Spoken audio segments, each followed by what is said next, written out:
Il est écrit au début de la paracha, Ele mishpatim asher tasim lifnehem. Voici les mishpatim, voici les lois, asher tasim lifnehem, que tu mettras, tu placeras, lifnehem devant eux. Alors, il y a un zohar extraordinaire sur la paracha de mishpatim. Je vous conseille de faire un kiff Shabbat. Et vous savez, il y a des zohars qui sont traduits en hébreu. Chat, hein. C'est un zohar meod meyuchad. Meod meyuchad. Il y a beaucoup d'histoires qui sont ramenées dans le zohar. Beaucoup d'histoires très très intéressantes. Et il y a beaucoup de pirushim qui ont été des livres, qui ont été écrits sur ce zohar, sur ce passage du zohar particulièrement. C'est magnifique. Et les mishpatim asher tasim lifnehem. Voici les lois que tu mettras devant eux. On sait que dans la Torah, il y a les lois, il y a les mitzvot d'Hachem. C'est quoi les mitzvot d'Akadosh Baruch Hu? C'est quoi une mitzvah? Mitzvah, ça vient du mot tzivui, c'est un ordre. On sort de Parashat Yitro. Matan Torah, on a reçu la Torah, on a dit la phrase magique. Naaseh, venishma. Naaseh, c'est quoi Naaseh? On va accomplir. Naaseh, on accomplira la Torah. Qu'on la comprenne ou qu'on la comprenne pas. Que ça te fasse du bien ou que tu ne comprennes pas que ça se fasse du bien. Que ça te prenne la tête ou que ça ne te prend pas la tête. Tu dois accomplir la Torah. Ça, c'est le Naaseh. C'est pour ça que la mitzvah, la première kavana, la première chose que tu dois comprendre, c'est quoi une mitzvah d'Hachem? C'est Miyashon Sivui, c'est un ordre d'Akadosh Baruch Hu. Que ça te plaise ou pas, c'est un ordre. Mais on n'a pas dit que Naaseh. On a dit Nishma. C'est quoi Nishma? Nishma, c'est le Neshma de la Torah. C'est quoi le Neshma? Pas Nishma, Neshma. Neshma, c'est le kiff. Neshma, c'est le kiff de la Torah. Le Nishma, c'est le kiff de la Torah. Il faut comprendre que la Torah, d'abord, c'est quoi? C'est Naaseh. C'est une mitzvah, c'est une ordonnance. Mais ça ne s'arrête pas là. Et très souvent, malheureusement, on s'arrête au Naaseh. Il y a le Nishma. Bon, c'est quoi le Nishma de la Torah? On a dit c'est comprendre la Torah. Mais c'est quoi comprendre la Torah? C'est plus maintenant un tzivouï. C'est une mitzvah, c'est une ordonnance d'Hachem, qui est la base de tout. Ça commence par un tzivouï. Si tu ne comprends pas d'abord que tu es mechouya, que d'abord tu es obligé, encore une fois, je répète, mais c'est important de le comprendre, que tu comprennes ou pas, que ça te plaise ou pas, tu dois accomplir la Torah. En malasot. Mais si la Torah, on la laisse simplement à cela, alors on va arriver à un problème. Parce que la Torah, c'est pas que ça. La Torah, elle est magnifique, la Torah, elle est géante, la Torah, elle a un goût extraordinaire. Mais alors ça, tu ne le trouves pas dans le Naaseh, tu le trouves dans le Nishma. C'est quoi le Nishma, encore une fois? C'est la compréhension de la mitzvah. C'est pour ça que le Zohar HaKadosh, quand il parle des mitzvot de la Torah, c'est comment il appelle le Zohar les mitzvot? Le Zohar, quand il parle des mitzvot de la Torah, il y a même les mitzvahs de Maakeh, mitzvahs de... Comment il appelle les mitzvot? Tu sais pas? Il appelle ça des etzot. Mitzvah, c'est des etzot. C'est quoi une etza? C'est un conseil. Voilà ce qu'il est le Zohar. La mitzvah, c'est un ordre, mais tu veux que je dise plimiyut à mitzvah. L'intériorité de la mitzvah. Le but de la mitzvah. C'est pas la mitzvah. C'est quoi? C'est une etza. C'est une etza. C'est un conseil. Les Havdil, c'est pareil. Pour comprendre ça. Lorsque les parents ordonnent à leur enfant de faire telle ou telle chose, se comporter de telle ou telle manière, c'est un ordre que les parents donnent. C'est un tzivouï. Nous, en tant qu'enfants, on reçoit ça comme un ordre. Parce que mon père, il me dit, parce que ma mère me dit, donc on m'oblige. Mais en vérité, on parle de parents sensés, des parents éducateurs, des parents qui donnent des valeurs, des parents qui transmettent. Quand tu donnes quelque chose, tu dis quelque chose à ton enfant. En vérité, qu'est-ce que tu fais? Et tu le conseilles. C'est un conseil que ton père il te donne, c'est un conseil que ta mère te donne pour la vie, pour que tu te réalises. Comprends que la relation qu'on a avec Akadosh Baruch Hu, c'est la relation de père et enfant. Toutes les mitzvot de la Torah, ce sont des haetzot, ce sont des conseils. Le conseil d'un père à son fils. Voilà mon fils, voilà ma fille. Le meilleur moyen que tu vas avoir pour te réaliser. Le meilleur moyen que je te donne pour atteindre ton but. Le meilleur moyen que tu as pour être épanoui. Le meilleur moyen que je te donne pour réussir. Les mitzvot, c'est des haetzot. Maintenant, quand est-ce que je vais pouvoir, changer ma istaklut, changer ma vision de ma Torah?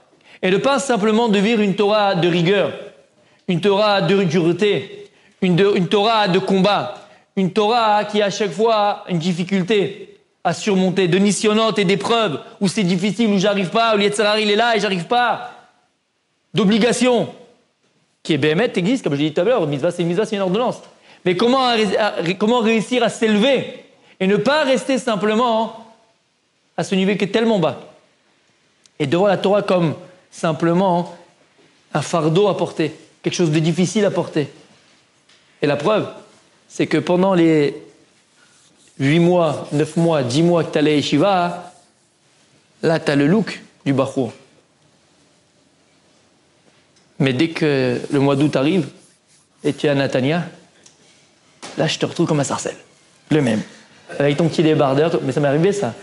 Il y a quelques temps de ça, j'étais dans un change à Natania, j'étais en vacances, mes parents m'invitaient là-bas.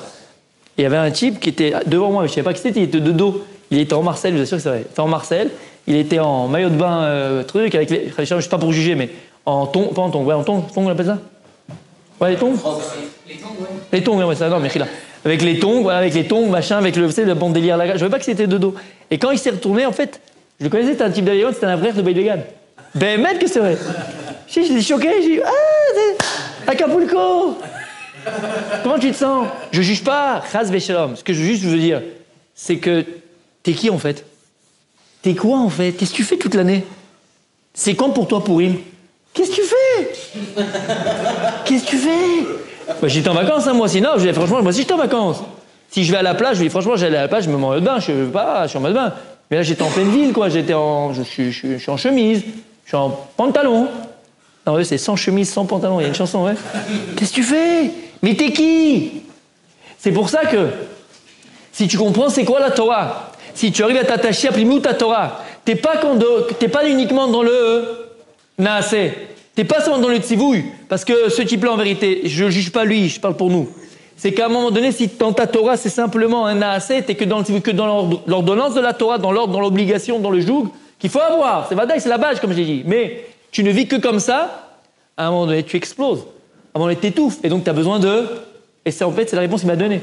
C'est bon, on est en vacances. Tu peux un peu respirer, non? Alors, à quoi tu joues? Pourquoi quand dans la Torah, tu respires pas? T'as pas d'oxygène, je comprends pas. Où il est ton truc? On peut tous être comme ça. On peut tous être comme ça. Qu'est-ce qui va me permettre d'être équilibré? Vous savez, je dis ça très souvent. Écoutez bien, ça paraît simple, mais c'est pas simple du tout. C'est la chose la plus facile et la chose la plus difficile dans la Torah. Qui peut me dire la chose la plus facile au niveau psychologique, hein, pas au niveau des mitzvot, l'accomplissement, au niveau de la personne? Quelle est la chose la plus facile et en même temps la plus difficile dans la Torah? Il y a un autre mot, mais c'est pratiquement ça. C'est pratiquement ça. Kol hakavod. Il a dit régularité. Presque. Comment c'est? Non. Mais c'est presque ça, Tzadik. Volonté. Aimer? T'es en chidour, toi, quoi? Qu'est-ce qui t'arrive? Non, les gars. Bientôt, Bezrat Hashem. Aimer. Non, mais... S'asseoir. Pas mal, c'est pas mal. Écoutez bien, c'est pratiquement ce que tu viens de dire. La chose la plus difficile dans la Torah est la chose la plus facile en même temps. C'est quoi? C'est être équilibré. En fait, c'est dans la vie. D'un côté, c'est hyper difficile d'être équilibré dans la Torah. Pourquoi? Parce qu'en général, quand tu fais tes chouvas, au départ, on a tous vécu ça, tu as l'impression que tu as des ailes de dragon derrière. Tu es le premier à la tfila, tu te lèves au nez, tu fais la tfila du Baba Salé, tu fais ton Birkat Hamazon du Gaon de Vilna, tu mets 14 tzitzit sur toi, tu n'as même pas chaud même en été, t'es là, tu parles à Dieu. En plus, c'est pas du mytho. Tu parles à Hachem. Tellement que tu connaissais rien, tu vois une lumière comme ça, tout d'un coup, ta vie, elle change complètement. T'es dans un nuage, Casimir. Tout se passe bien. Tu peux faire 18 dapim de Gemara en demi-heure. T'es un Pentium 98. Tu t'arrêtes pas. Alors, c'est magnifique. Le problème, il est où? Le problème, c'est que ça reste pas tout le temps comme ça. Et la chute, elle peut être très violente. Quand tout ça s'arrête à un moment donné, parce qu'à un moment donné, ça s'arrête. Et tu tombes. Là, faut trouver l'équilibre. Alors, ce qui est très difficile dans la Torah, c'est être équilibré, parce que c'est vrai, la Torah, elle a cette tendance, puisque c'est quelque chose de spirituel, c'est quelque chose de profond, c'est quelque chose de puissant. Hein. C'est comme la mer, c'est comme le courant. Le courant, il te prend, Alors, c'est difficile. Et donc, tu as tendance à toujours faire plus. Toujours faire trop au-dessus de ce que tu es. Vouloir faire trop. Je vais jeûner le lundi, le jeudi, le mercredi, même le dimanche. tu fais tout, tu te prends pour un peu tout et n'importe quoi. Donc c'est très dur. Mais d'un autre côté, c'est très très très facile d'être équilibré dans la Torah. Pourquoi? Vous savez c'est quoi le secret pour rester équilibré dans la Torah? Non? Ça va vous étonner. Mais c'est très très simple. Être cool. Être cool. Mais pas dans le sens que tu risques de couler. C'est-à-dire en amour. T'as entendu ce qu'il a dit? C'est pas faux. Je risque de couler. Pour rester équilibré dans la Torah, ça va vous étonner, mais il faut rester soi-même. Vous comprenez ce que je veux dire? Il faut faire très attention à rester soi-même. Ça veut dire quoi? Ça veut quoi rester soi-même? Arrête, tout le principe de la tchouva, c'est de se transformer. Tout le principe de la tchouva, c'est de changer. Tout le principe de la tchouva, c'est d'être quelqu'un de nouveau. Alors je ne peux pas être moi-même, puisque je vais être quelqu'un de nouveau. Zélanachon. On se trompe. La tchouva, c'est pas ça. La tchouva, c'est pas ça. Gemara dans Maseret Yoma. Qu'est-ce qu'il y a à Gemara? Donc c'est aussi Sanhedrin, mais Yoma. Qu'est-ce qu'il y a à Gemara? Tout celui qui fait tchouva mi ira par crainte, alors tous ces zdonot deviennent des shgagot. Tous les péchés que tu as fait de manière volontaire, ça devient des péchés involontaires, des fautes involontaires. Tout celui qui fait tchouva mi ahava, tout celui qui fait tchouva par amour, alors là, toutes ces avérotes deviennent des srouyot, deviennent des mérites. Moi, j'aurais dit tout simplement, quelqu'un qui fait teshuva, qu'est-ce que c'est? C'est l'ardoise. On a nettoyé l'ardoise, tu commences à zéro, il n'y a plus rien. Non, on ne te dit pas ça. On ne te dit pas ça. On ne dit pas qu'il n'y a plus rien, tout est effacé. Non. Tu fais teshuva meira, toutes les fautes que tu as fait de manière volontaire, ça devient des fautes involontaires. Donc, et celui qui fait pardon teshuva me'ava, toutes les avérotes deviennent des srouyot. Donc en vérité, rien ne se perd, tout se transforme, c'est comme la physique. Tu comprends? C'est pas que t'es plus là, t'as pas existé, rien n'a eu lieu. Ça a eu lieu, t'as mangé du cochon quand t'étais à la cantine, t'as pas fait exprès, ta mère elle t'a mis là-bas, qu'est-ce que tu veux faire? Et en été, tu faisais pas que t'allais à Saint-Tropez, t'allais à Cannes, t'allais à la machin, à Jean-les-Pins, c'est pas toi qui as choisi, tes parents, tu les suivais, qu'est-ce que tu veux faire? Tout ça, t'as pas choisi. T'habitais à Bourg-en-Bresse avec des vaches et des chèvres. Mais Tarot, c'est qu'est-ce que tu veux, chez le Moachem? C'est un cas de je bois ou qui t'a mis ici. Asma, comprends juste une chose, que ton passé, c'est ton identité. Rien ne se perd, tout se transforme. Ouais, c'est vrai qu'il y a eu des choses. Alors c'est quoi la tchouva? Vadaï. Sur des avérotes qu'on a fait, on va pas revenir dessus, tu dois pleurer, tu vas demander pardon, et tu dois prendre sur toi de ne pas recommencer. C'est vadaï. Sur le maaseh avéra, tu dois faire tes tchouva. Mais ton identité, ton passé, ce que tu as été, j'ai des gens que ils ont fait, ils étaient quand ils étaient jeunes, ils avaient les cheveux longs, ils avaient la guitare, ils étaient là-bas à l'université. Tu montres une photo quand vous étiez à Hasra. Il dit, ah non, je connais pas, c'est pas moi. Arrête de faire le lourd. Arrête de faire le lourd, c'était toi, tu chantais à Marais Carré, c'était toi. Mais non, ok, c'est pas bien, c'était super, c'était machin, t'as fait tu vas sur ça. Mais c'était toi. Elle dit, il dit le Rav Dessler, comment ça se fait que maintenant quelqu'un qui fait tu vas mais à Hava, ces avérotes deviennent des strouillottes? Parce qu'on l'a dit, mais c'est pas, vous comprenez ce qu'on est en train de dire là? T'es avérote, ça devient un mérite. T'es avérote, ça devient un mérite. La avéra, c'est un mérite. Non, la avéra, c'est une avéra, ça veut pas être un mérite. Il explique le Rav Dessler, l'onachon. Il y a écrit, on dit, il y en a qui ont ça le nosar dans l'Avdallah. Il dit dans l'Avdallah, qui nafalti kamti, qui eshev bachosher Hashem orli. Donc on dit, qui nafalti kamti. Parce que je suis tombé, je me suis relevé. Parce que j'étais dans les ténèbres, Hashem a été lumière pour moi. Disent les Chachamim, si jamais je n'étais pas tombé, jamais je me serais relevé. Si je n'étais pas dans les ténèbres, jamais Akadosh Baruch Hu aurait été lumière pour moi. C'est pas un lechatrila, c'est pas un force, il faut le faire. Et lama, c'est-à-dire que parfois, tu vois Dieu à travers l'obscurité. Tu te relèves parce que tu es tombé. Et en vérité, le fait d'être tombé, c'est ce qui fait que tu es maintenant devenu ce que tu es devenu. Tu vas passer, toi, tu es passé par ce chemin-là, mais sache que si tu arrivais à ce que tu arrives aujourd'hui, c'est parce que tu es passé par ce chemin-là. Et donc, c'est ça, il dit Rav Dessler. Les avérotes deviennent des strouillottes. Parce que c'est de ces avérotes-là que tu es devenu ce que tu es devenu. Shamatem.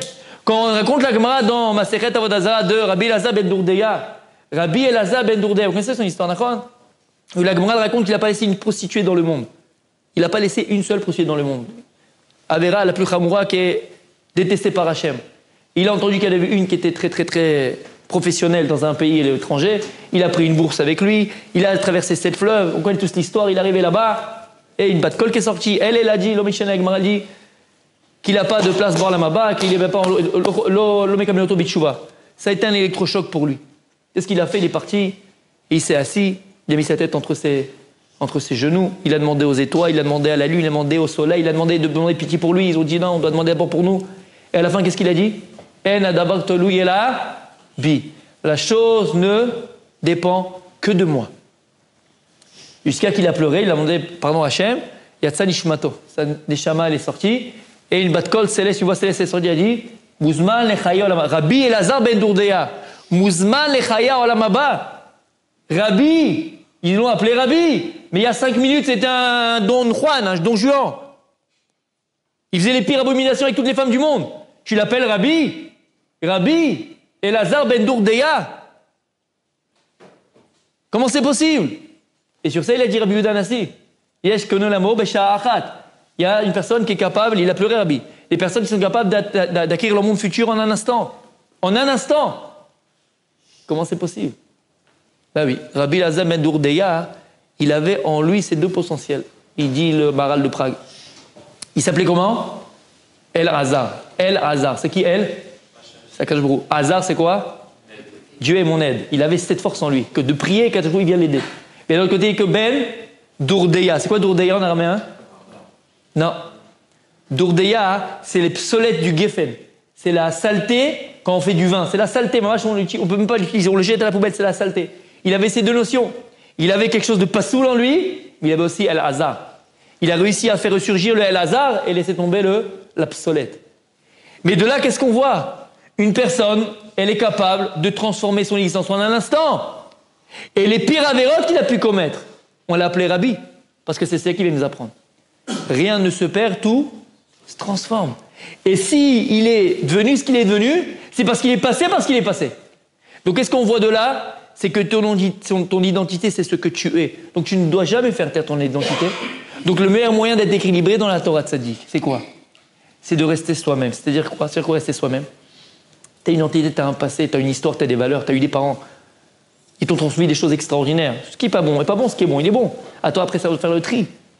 Mais ton passé, c'est ton identité. Et si à Kadosh Baruch Hu, il t'avait passé par là où tu es passé, tu as été à cette école, tu as eu ses professeurs, tu as eu ses copains, tu as eu ses copines, non, je rigole, et tu as eu ceci et tu as eu cela, calme-toi. C'est ton identité. Maintenant, utilise ton vécu comme une expérience. Comme une expérience que tu pourras toi aussi maintenant faire partager aux autres. Que tu pourras même partager dans le sens faire avancer les autres par rapport à ce que tu as vécu toi-même. Pourquoi je dis ça? Parce qu'on était dans la parashat Hashavua. Elle est à Mishpati Shetim Lifnehem. On dit la Torah, là, les mitzvot. Les mitzvot, c'est les ordonnances d'Akadosh Baruch Hu. Et ça, si on reste dans les ordonnances d'Akadosh Baruch Hu, c'est la base, c'est ce qu'il faut faire, il y a fait merde. Mais c'est un jour, c'est difficile, c'est obligation. Qu'est-ce qui fait que je m'attache à ce que je fais? Qu'est-ce qui fait que je m'attache à la Torah? Qu'est-ce qui fait que je m'attache au Ribono Shel Olam? Qu'est-ce qui fait que je m'attache à ma Torah? C'est le Nishma. Et le Nishma, il est splendide, le Nishma, il est extraordinaire. Le Nishma, c'est l'explication des mitzvot. C'est le pourquoi des mitzvot. Tu mets les tefilines, mais pourquoi tu mets les tefilines? Parce que Dieu, il a dit, Vadaï, ça c'est la base de toutes choses. Ma kavana, première kavana, Asher Kedeshom B'mizotav et Tzivanu. Maintenant, je ne veux pas rester bête. Maintenant, je vais m'attacher à ce que je fais. Maintenant, je veux courir le matin, mettre mes tefilines à la synagogue. Si je comprends pourquoi je mets mes tefilines d'abord par là, d'abord dans la main, après je mets sur la tête, pourquoi on fait 7 tours? Vous avez déjà posé la question pourquoi on fait 7 tours sur les tefilines? Ouais. Pourquoi on n'en fait pas 8? Pourquoi on n'en fait pas 2? Pourquoi on n'en fait pas 10? Pourquoi on met d'abord les tefilines chez le Yad, après chez le Roche? Non? C'est bizarre. Et puis il n'y a que ça. Tu te lèves le matin, tu mets tes chaussures. Tu mets celle de droite, après celle de gauche, tu scelles celle de gauche, après celle de droite. Ils sont tarés, ces religieux. Même les chaussures, on te dit comment tu dois les mettre. Pourquoi? Et tout comme ça. Toute la Torah, c'est comme ça. Il y a un nishma, il y a une explication profonde à chaque mitzvah de la Torah. Alors, ce n'est pas le cours d'aujourd'hui de savoir chaque mitzvah à quoi elle correspond, mais c'est juste pour une introduction à ce qu'on va faire aujourd'hui, ce qu'on va dire aujourd'hui. Elle est à Mishpati, ma shatasim lifnehem. Dit le Zohar Kadosh. C'est quoi shatasim lifnehem? Il dit à Kadosh Baruch Hu, à Moshe Rabbeinu, tu vas donner, tu vas montrer au Am Israël, asher tassim lifnehem, les pnimehem. Tu vas montrer la Torah, pnimiut ta Torah. Tu vas montrer au Ham Israël l'essence de chaque mitzvah. Tu vas montrer au Ham Israël la plémiout de chaque mitzvah. Tu vas montrer au Ham Israël le nishma de chaque mitzvah, le pourquoi de chaque mitzvah. Pourquoi? Comme on a expliqué. Parce qu'à partir du moment où tu comprends et tu sais le plémiout de la mitzvah, alors tu t'attaches à la mitzvah. Donc on a expliqué qu'il y avait deux choses. Il y avait le tzivouï dans la mitzvah et il y avait le nishma de la mitzvah. Le tzivouï de la mitzvah, il est obligatoire. Le Midrash, il dit Parashat Yitro. Le Midrash, il dit que Parashat Yitro vient à Kadosh Baruch chez Moshe Rabbeinu.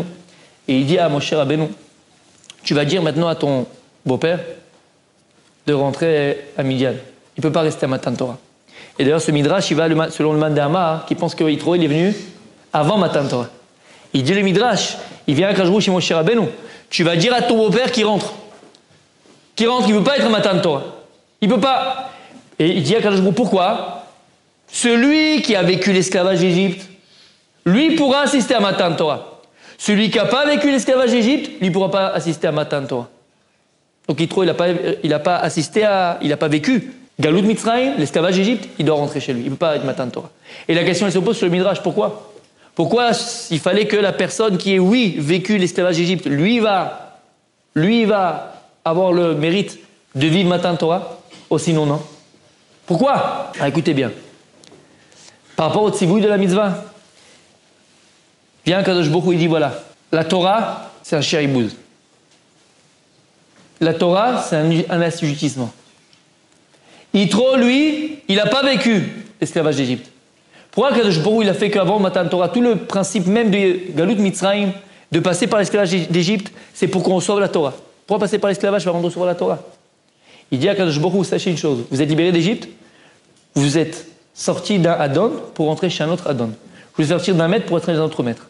C'est-à-dire que tout ce qu'on est passé par l'esclavage d'Égypte, c'est pour ancrer dans le Ham Israël, dans chacun d'entre nous, le shériboud, être meshoubadim, être capable de s'assujettir et de prendre sur nous le contrôle d'un maître.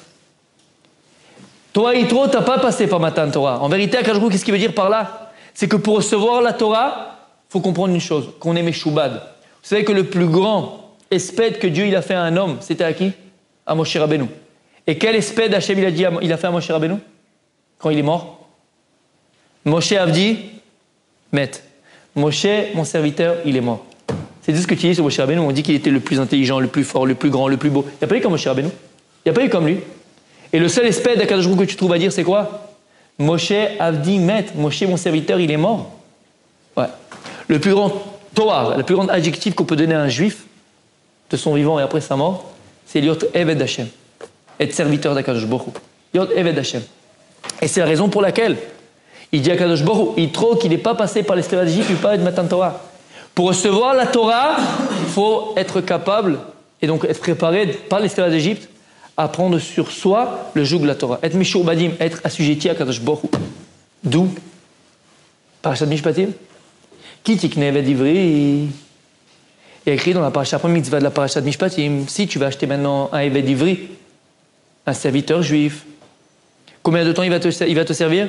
Pendant 6 ans, il va te servir. La 7e année, tu vas le rendre, tu vas le faire sortir libre. Entre parenthèses, les commentateurs ici, tous, se posent la question de savoir pourquoi on l'appelle Eved Ivri. C'est bizarre, non? C'est quoi Eved Ivri? Pourquoi on l'appelle Ivri? Il n'est plus Ivri. C'est qui les Ivrim? C'est Abraham Avinu. Comment on est appelé après Matan Torah? Venez Israël, on est Israël, on est enfants d'Israël. Eved Israël. Pourquoi on l'appelle Eved Ivri? C'est bizarre, non? L'Orem Akadosh Megelmugot. Tous les méfarchim, regardez sur le micro de Glot, ils posent la question. Pourquoi on l'appelle Eved Ivri? Il ne devrait pas s'appeler Eved Ivri. On devrait l'appeler Eved Israéli. Ivri, c'est Abraham. Quel rapport avec Ivri? Alors, il y a un livre qui s'appelle Megillah Mukot, c'est un livre de Kabbalah extraordinaire. Et là-bas, il ramène, il dit pourquoi Eved Ivri? Écoutez bien. Il dit Eved Ivri, parce qu'en vérité, Eved Ivri, cette mitzvah que je te donne dans la Torah, c'est une kapara. Ça vient de Mechaper, ça vient ici expier une faute. Quelle faute? Du premier Eved Ivri de la Torah. C'est qui le premier Eved Ivri de la Torah? Yosef Hatzadik, qui a été vendu par ses frères, il était ivri, et il a été vendu par ses frères, et à cause de ça, il est descendu en Égypte, et à cause de ça, tout l'homme Israël est venu esclave en Égypte. Maintenant, tu vas avoir la mitzvah de la Torah, la première, c'est quoi? C'est Eved Ivri. Tu vas avoir un Eved chez toi à la maison. Et tu vas devoir t'occuper de lui plus que ton fils encore. Parce que ton fils, toi, tu t'achètes des cariotes au nougat, et lui, tu lui achètes des cornflakes au maïs. Toi, tu bois du Coca-Cola, et ton fils, tu lui donnes de l'eau. Hein? Ou du RC. Mais ton évêque ivri, si c'est un juif et que tu as chez toi serviteur, attention, Habibi. Comment c'est quoi la lachot? Si toi, tu bois du champagne, tu lui donnes du champagne. Si toi, tu manges du caviar, tu lui donnes du caviar. Si toi, tu dors sur un lit électrique avec mio, mi-raisin, tu donnes un lit avec mio, mi-raisin. Si toi, tu vas dans un hôtel, il y a 5 seul lit, qui c'est qui dort sur le lit? Ton serviteur, toi, tu dors par terre. Pourquoi? Pourquoi tous ces lachotes là? Pourquoi? Dit le Maglamokot, pour venir expier la faute de la vente de Yosef. Et on ferme la parenthèse. C'est joli, c'est mignon, tu connais ça? Ridouche, ça fait. Mais écoutez bien. Eved Ivri. La première mitzvah de la Torah, c'est Eved Ivri. Pourquoi? Pourquoi c'est Eved Ivri? Pourquoi on l'appelle Eved Ivri et pas Eved Israéli? Pourquoi on vendait un homme en tant que serviteur? Soit parce qu'il avait volé, il ne pouvait pas repayer, soit parce qu'il est arrivé à une matzav kalkali, à une situation financière très précaire, et donc pour pouvoir qu'il reçoive de l'argent, c'était un sakhir, c'était un salarié en vérité, c'était un salarié. Alors on le vendait en tant que majordome dans une maison, voilà, et on lui donnait un salaire. Pourquoi on l'appelle Eved Ivri? Il vient et il te dit, ici maintenant après 6 ans, tu veux pas rester, quitter ton maître, et tu veux rester chez lui, qu'est-ce qu'on fait? On lui poissonne l'oreille, bemartzea. On lui poissonne l'oreille avec la poissonneuse. Martzea à valeur numérique Martzea à valeur numérique de 400. Pourquoi 400? C'est les 400 ans qu'on devait être esclave en Égypte. Eved Ivri. Si toi t'es capable d'être serviteur d'un autre maître que Kadosh Baruch Hu, c'est que tu es resté Ivri. C'est que tu es resté avant Bichlal, avant Galut Mitzrayim. C'est que tu n'as pas réussi à comprendre. Tu n'as pas réussi à vivre dans ton vécu. Tu étais à Matan Torah, tu as entendu qu'Akadosh Baruch Hu lui dit Atem Avadai, vous êtes mes serviteurs. On a un Adon, c'est Akadosh Baruch Hu. Et on est déjà un siman qu'on est Eved Hashem. On a déjà un signe sur notre corps, sur notre chair qu'on est Eved Hashem, qu'on est serviteur de Dieu. C'est quoi le signe qu'on a sur le corps qu'on est Eved Hashem? La Brit Mila. Comme ça, ils expliquent les commentateurs dans Mikrot Gedolot que la Brit Mila, c'est un siman avdout. C'est un siman, c'est un signe que Dieu il a fait dans le corps du juif, qu'on est Eved Hashem. Et toi, tu vas t'acheter un Adon Latzmecha, tu vas te prendre un autre maître qu'Akadosh Baruch Hu. Voilà où il est ton erreur. Maintenant, tu vas me dire, ok, ça c'était à l'époque. Il n'y a plus de djinn de Eved aujourd'hui. On n'a plus d'Avadim. C'est fini. Ni Eved Ivri, ni Eved Knaani, ni Eved rien du tout. Il n'y a plus rien aujourd'hui, il n'y a plus. T'es sûr? C'est quoi un Eved? C'est quoi un Eved, Sadik? C'est un esclave. C'est quoi un esclave? Un esclave, donc, c'est quelqu'un qui n'est pas libre. Qui n'est pas libre de penser, qui n'est pas libre de parler, qui n'est pas libre d'agir. Comme il le désire, comme il le veut. Un esclave, c'est quelqu'un qui dépend de quelque chose d'autre. Un esclave, c'est quelqu'un qui dépend de quelqu'un d'autre. Un esclave, c'est quelqu'un qui n'est pas libre de faire à un moment précis ce qu'il veut. C'est-à-dire, est-ce qu'on est sûr, Béhémet, que le Eved Ivri n'existe plus? Eved Ivri, ça existe ou ça n'existe pas? On dit Avadim Aïnou les paro b'Mitzrayim. On était tous Avadim à paro en Égypte. Aval aujourd'hui, Eved Ivri malheureusement. Qui c'est qui peut dire qu'il est Béhémet libre? Est-ce que la Bat-Kol d'Akadosh Baruch Hu, ou Akadosh Baruch Hu, il vient et dit je vous ai pris en tant que fils, Béni Israël, Bechori, on est les fils aînés d'Akadosh Baruch Hu. Et nous, est-ce qu'on ne se prend pas à Adon et nous aussi? On ne se prend pas à notre maître qu'Akadosh Baruch Hu? La preuve, c'est le mot magique entre guillemets qui fait que tu sais que tu es esclave ou pas. C'est quoi? J'ai pas le temps. On est esclave du temps. On est esclave du temps. J'ai pas le temps. En ipnaï, j'ai pas le temps. T'as pas le temps de quoi? Pourquoi t'as pas le temps? Lorsqu'ils viennent, les Charim, ils te disent En lecha ben chorim ela mi shosek batorah. Qui est véritablement la personne libre? Celle qui s'adonne à l'étude de la Torah. Moi, la vérité, j'ai jamais compris cette phrase-là. Non, mais c'est l'inverse. Quelqu'un qui est véritablement libre, c'est quelqu'un qui s'adonne à l'étude de la Torah. Et moi, la Torah, elle m'étouffe. La Torah, elle m'empêche. La Torah, c'est des inconvénients. Inconvénients, pardon. Moi, jusqu'à présent, j'allais à la plage mixte, c'était tranquille. J'étais avec mon grand-père, ma grand-mère, ma tante, ma cousine, on s'éclatait, on mangeait des pastèques à Natania, on était pépères. Maintenant, je peux plus aller à la plage avec ma cousine, je peux plus aller embrasser ma tante, je peux plus rien faire, quoi. Shabbat, on peut pas prendre la voiture, Shabbat, on peut pas allumer la lumière. C'est que des inconvénients. Le matin, on me dit à quelle heure je me lève, comment je dois faire, comment je prie, comment je mets mes chaussures, comment je mets mon caleçon, comment je dois aller aux toilettes. Vous avez fait brachot, non? Dans la halachot, vous avez vu la halachot. Même quand je vais aux toilettes, on me dit comment je dois faire. Je suis libre. C'est ça la liberté. C'est pas ça la liberté, au contraire. Être libre, c'est faire ce que je veux, comme on a dit. A priori, non? Je mange quand je veux, je dis ce que je veux, je pense ce que je veux, je crache où je veux, je fais ce que je veux. Être libre. Et toi, tu viens et tu me dis tes trucs là de Pirkei Avot. Qui disait personne la véritablement libre, c'est celle qui s'adonne à l'étude de la Torah. La Torah, elle te rend libre. La Torah, elle m'emprisonne, la Torah. À Pessah, je mange pas de pain, je dois manger des trucs super bizarres qui me font mal au ventre. Faut arrêter, les gars. Arrête de me prendre pour un bleu. Ça, c'est des phrases Mao Tse-tung, hein, l'Abdil. Ouais, tout le monde est beau, tout le monde est gentil. Non? Quoi? Tu t'en libre, toi? Regarde, t'as même le truc autour du cou, t'as envie de te pendre. T'as vu? T'as vu? T'es marié en plus. Ouais, bon, je comprends. C'était pas ça, c'est le mariage. Bon. C'est normal. Tu te sens libre avec la Torah, toi? T'écoutais ce que tu voulais, tu faisais ce que tu voulais, tu parlais à qui tu voulais, tu pensais ce que tu voulais penser. Franchement, c'était la belle vie. Alors pourquoi ils nous disent non? Qui est véritablement libre? C'est la personne qui s'adonne à l'étude de la Torah. Alors comment ça marche? Comment ça marche? Écoutez bien. Je vais vous donner un exemple. Une personne qui va faire des études, on va dire, de médecine. C'est sûr très compliqué, très complexe, demande beaucoup de travail. Groupe de copains, puis lui, c'est le seul qui va faire médecine. Tous les autres, ils font mécanique, BTS de football, d'accord, chacun son BTS. Et donc il l'appelle le soir, il dit alors, tu viens avec nous, on sort ce soir, on va faire la fête et tout. Le gars, il dit écoute, je peux pas, j'ai des examens dans une semaine, il faut que je bosse à fond. Je peux pas. Il le rappelle encore une fois, le lendemain. Tu viens avec nous, on va aller, on va s'éclater, on va faire un match, on va faire un truc, journée foot. On a besoin d'un gardien de but, viens, tu fais le gardien. Je peux pas, j'ai les examens, je peux pas. C'est-à-dire, le gars, chaque fois qu'on l'appelle, il peut pas sortir. Je peux pas. Et pendant une année, il est enfermé entre quatre murs en train de réviser ses cours, réviser ses machins, réviser ses trucs, réviser ses... Tu te dis, le type, il a pas de vie, franchement, c'est horrible. Non?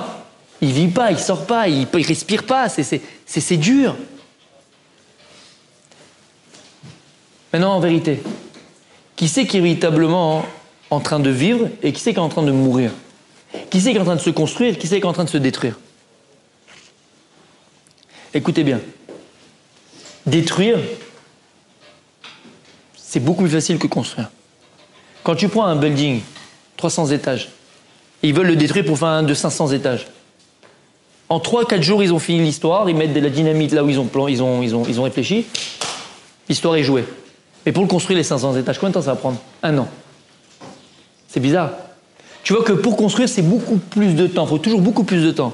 Il faut beaucoup plus de patience. Il faut beaucoup plus de travail que pour détruire. Ben, en réalité, c'est ça la vie. Si lui, maintenant, il est en train de s'enfermer dans sa chambre parce qu'il est en train de réviser ses cours de médecine, parce qu'il va devenir chirurgien, hein, lui, c'est normal. Mais lui, comment il le vit? Il voit ça comme quoi? Comme des inconvénients? Lui, est-ce qu'il le vit comme des inconvénients? Comme un manque de liberté? Non, pas du tout. Lui, au contraire. Lui, il est en train de construire son existence. Lui, il veut arriver à son but. Lui, il veut réussir. Donc, qu'est-ce qu'il fait? Alors, comme dans tout, quand tu veux, de manière optimale, maximale, utiliser quelque chose, tu as toujours une notice. Vous connaissez l'avion? Vous pouvez d'en prendre un avion? Pourquoi il faut 10 ans d'études pour piloter un avion?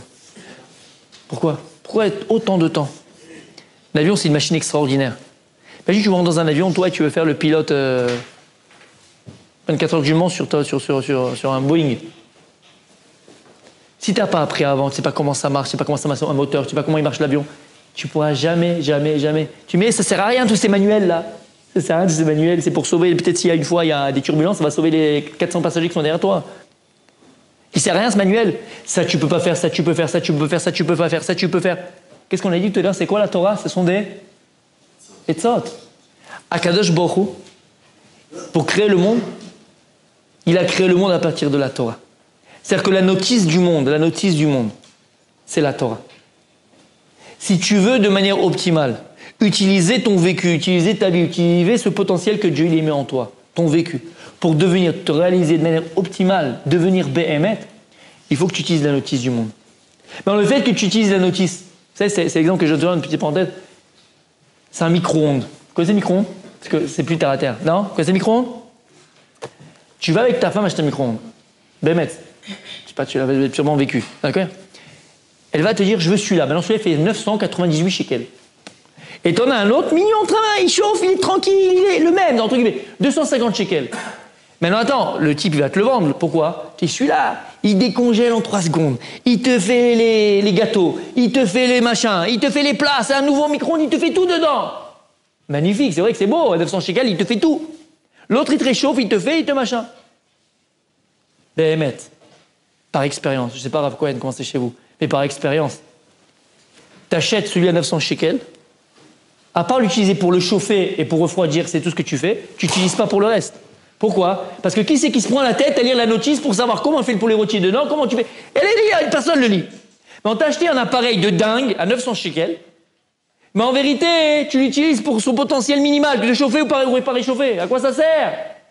Vous comprenez ce que je veux dire? C'est pareil dans la vie.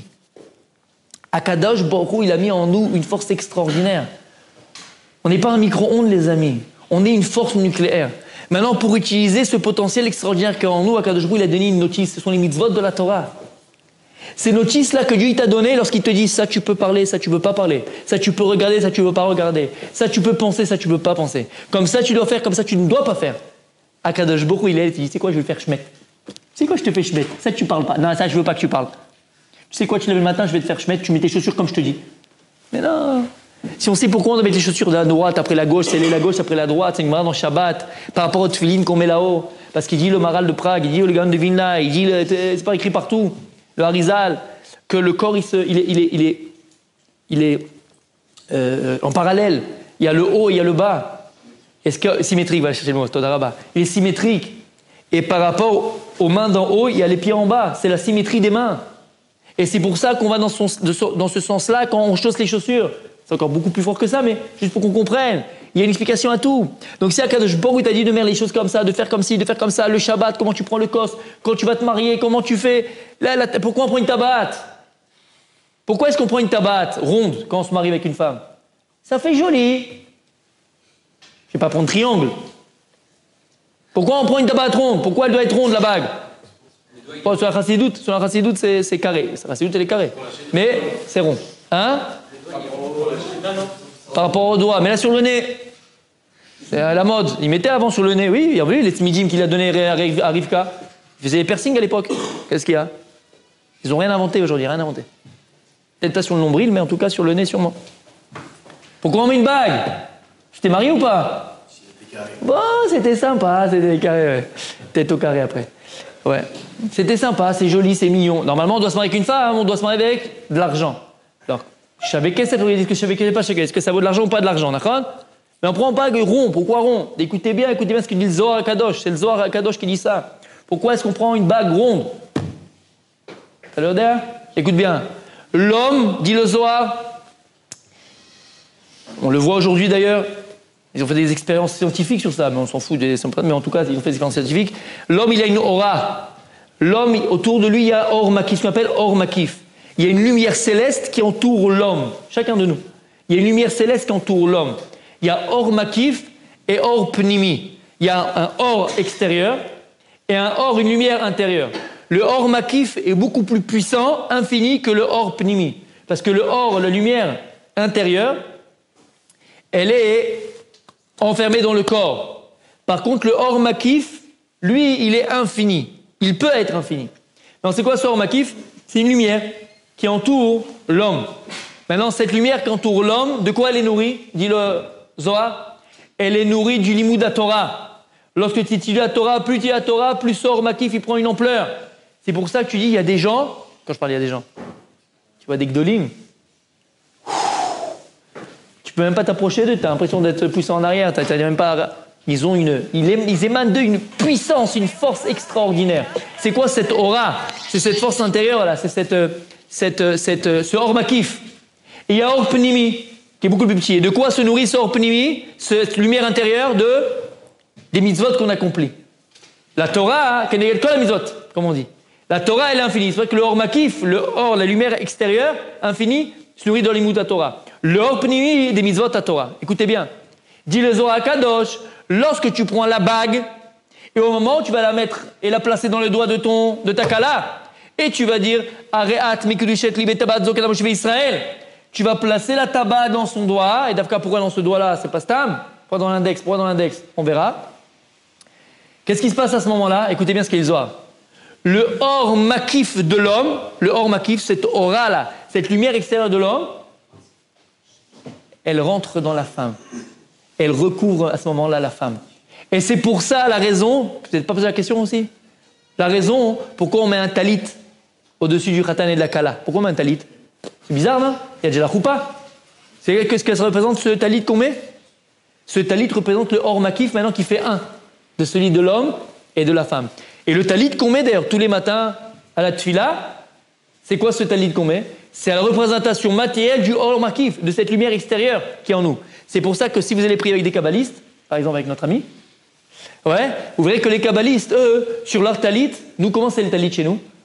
On a un sens, il y a le haut et le bas. Comment tu sais que c'est quoi le haut et le bas?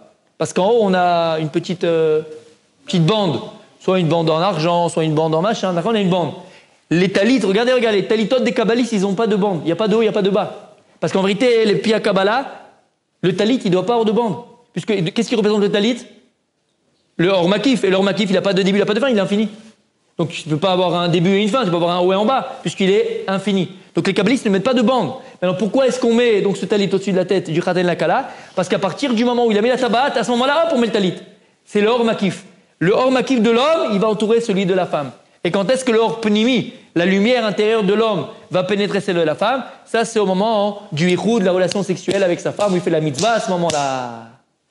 Extraordinaire. Mais c'est pour ça que tu comprends comment c'est grave à Hashem Yishmor, une personne qui trompe sa femme, ou une femme qui trompe son mari. Tu comprends comment c'est comme Mamzerim, Chas v'Shalom, des enfants qui naissent d'une femme qui était mariée, d'un adultère à Hashem Yishmor. Parce que c'est pas simplement le gouffre qui a un problème. C'est ici, c'est toutes ces aurotes, toutes ces lumières-là éternelles, ces lumières extraordinaires, où il y a un gamme, où c'est abîmé. Tout ça pour dire quoi, les amis? Qu'est-ce qu'on disait d'ailleurs? Donc en vérité, la Torah, on a dit, c'est quoi? C'est des Etzot. La Torah, donc, elle est là comme notice du monde. Donc la Torah, c'est elle qui te donne la liberté. Pourquoi? Comme ce type qui fait ses études, comme on a dit, il fait ses 10 ans d'études de médecine, lui il comprend bien qu'il est là parce qu'il a un but, parce qu'il sait où il va. Et même quand maintenant il te dit, mais je peux pas sortir, je peux pas venir, je peux pas aller m'amuser, je peux pas faire un match, je peux pas aller. En fait, c'est pourquoi il peut pas aller? Parce qu'il veut pas aller, parce qu'il a un but. Et si tu n'as pas, entre guillemets, ce but et cette notice qui te permet d'arriver à atteindre ton but, tu ne pourras jamais atteindre ton but. Donc en vérité, les amis, on n'a rien dit parce qu'en vérité, c'est un cours de 2 heures et encore une fois, on n'a jamais le temps de faire plus que ça. C'est l'introduction à ce que je voulais dire. Bémet, c'est vrai. L'honora. En tout cas, on comprend une chose. Que Bémet, quelqu'un qui est véritablement libre, c'est quelqu'un qui étudie la Torah. Maintenant, pour sentir cette liberté, Bémet, tu ne peux pas rester dans le nishma, c'est le cours qu'on avait commencé, par lequel on avait commencé. Tu ne peux pas rester dans le nishma, simplement, dans le naasé. Tu ne peux pas simplement rester dans l'accomplissement. On a dit l'accomplissement, c'est la base. Je ne reviendrai pas sur ça, c'est vadaï, c'est obligé, c'est obligatoire, c'est la base de tout. Mais comprendre qu'il y a le nishma de la Torah. Il y a le nishma de la Torah. Et je terminerai vraiment par ça, hein, c'est que tu vas te dire, ok, mais qui on est nous pour comprendre mettre des choses au bepnimiout, alvaï que déjà j'arrive à me lever le matin, alvaï que j'arrive déjà à faire ce que je dois faire, zélo nachon. Sache que tu te trompes. Sache que tu te trompes.